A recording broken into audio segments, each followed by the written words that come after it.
Obi is now gaining serious momentum as Obi just met with the Swiss ambassador to Nigeria. Obi also met with the outgoing British ambassador to Nigeria. And Obi called for stronger and credible election. Now Eteba say, Obi is an advocate of good governance beyond politics. Now Rufai talk and say Emperor Jagaban say go manipulate the election next year. I now Obi talk and say nobody fit decide. Say INEC go do the right thing with the way Josh Amakwita where be say the man na APC man in the work for Tinubu. Then they come to say if to say they're serious, wake boy we hack into INEC server. Why the guy no dey prison today? Now they talk and say Tinubu and Shetima, they give judges houses to induce them for next election. Now more look the shock that awaits Nigerians next year.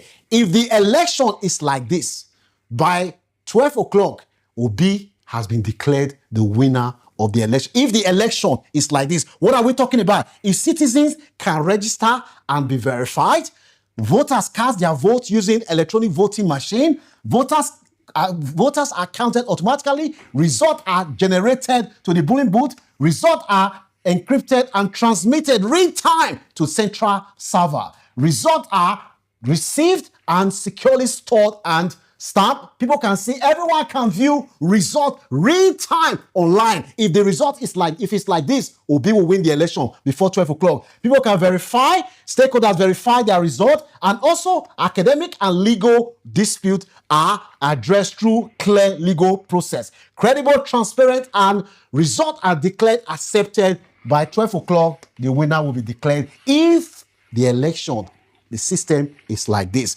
But this is not what we are facing. This is what we are facing next year. So this is the reality of waiting we are dealing with right now. Nigerians will go out to vote at the polling unit. Vote buying will take place. Agbero will try to intimidate people that refuse to sell their vote. Voters will be intimidated and leave. Vote snatching will happen.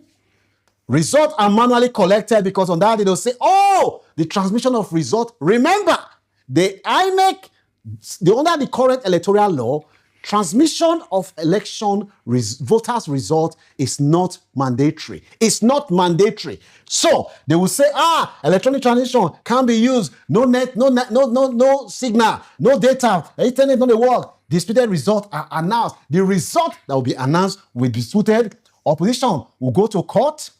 And years of battle will start immediately after that happened. What happened when election results that is released next year, January, does not reflect the will and wishes of the Nigerian people? What will happen? Number one, election results, Josh Amakwita will announce the results, declare Jagaban as the winner of the election. Opposition will claim irregularities, lack of transparencies, that the votes have been manipulated. Opposition will file petition and take dispute to court to seek justice. The court will dismiss the case and uphold the result, siding with the ruling party. Citizens will anger, say, they don't take our vote again. Go to the street. And when they go to the street, Jagaban, with the help of security agency, will deploy police and soldier to the street. And also, protesters are beaten in Nigeria. You will see a large protest in the north and some parts of the eastern part of Nigeria. Protests will fade away once a few people have been killed and they have been suppressed. Trust in the system will collapse. Future elections face the same issue and Jagaban will remain in charge. What should the opposition, Obi and Atiku, have done? Number one, opposition party could have made electronic transmission of results mandatory when they were negotiating. Say, if we are going to take part in this election, if there's no mandatory transmission of results, forget them. We know they take part. If they call for that, they could have mobilized Nigerian civil society organizations, professional bodies to advocate on mandatory transmission of electoral result. Mandatory. They could have demanded a stronger legal safeguard to ensure transparency in the conduct and collation of election results. Also, united opposition party could have built a united coalition focused on institutional reform rather than concentrating on solely political alliance and candidate.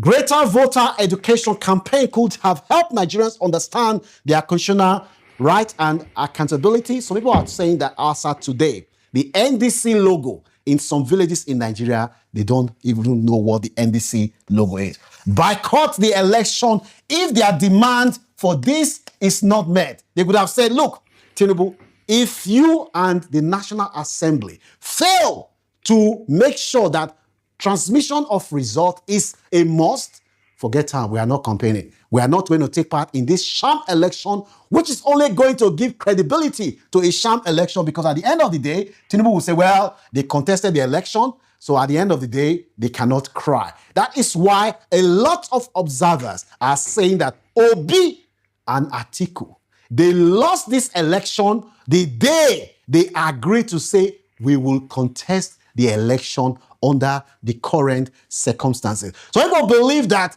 the election that we are going to have in January, that in fact, we are actually downgrading the word election by using election to describe what Tinubu and Josh Amakpitan are planning to do. That the best way to describe it is coronation. Coronation, because you hear say, Tinubu ready to come and say APC men alone, they're giving 11 million votes. Remember, Tinubu got 8.6 million votes from the last election from the whole Nigeria. APC alone, they already announced that they give Tinubu 11 million votes. Do not be surprised if the election, they say Tinubu get 37 million votes, plus dead body, chicken, all of them. Vote for her. So the question that I'm asking you is that, do you believe, do you have faith, confidence, and trust that an election, presidential election to be precise, conducted by Josh Amakpitan, say you believe that election, it will reflect the will of the Nigerian people? Make I hear what your view be for this matter. I know say some Obi supporters, especially those who don't know me, they go insult me, say they don't pay you money, APC. That is because you are anti-intellectual. You are rooting for your candidate, but when they ask you, what have you done? What is on ground that makes you believe that Obi will win an election conducted by INEC without mandatory transmission of results? You say, God day, God day. You are saying God day because you have lost the argument. You now believe that God now can't put the election. The question you should be asking yourself and what you need to be doing now is to start mobilizing. Say, if Tinubu win this election, what are we going to do? Without that strategy, my brother, my sister, it don't finish you. So make I hear what your view be for this very matter. May you not forget to like, share, and subscribe to this channel. We're going to bring more updates. May God bless you. And not support any candidate. I just give you the analysis based on what we don't see for granted. Peace and love. God bless Frakize for this great analysis. You understand? So I just pray 2027 election, let it be free and fair. You understand? And secondly, the opposition party, they need to put more effort. You understand? So that is the main important thing. Well, I know my thought too much. So you all do your thoughts. I just don't know